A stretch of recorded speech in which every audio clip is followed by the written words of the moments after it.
بسم الله الرحمن الرحيم، وصلي اللهم وسلم على إمامنا وحبيبنا ونبينا سيدنا محمد رسول الله، ألف صلاة وألف سلام عليه.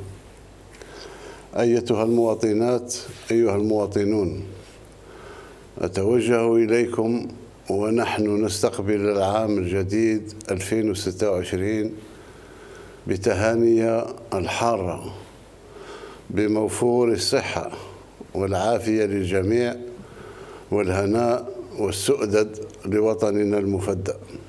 سيكون العام الجديد إن شاء الله فخراً ورفعة لكل الجزائريات والجزائريين بما حققته سواعد الرجال وتضحياتهم في مختلف الميادين لتبلغ الجزائر مصاف الدول الناشئة بكل أمان.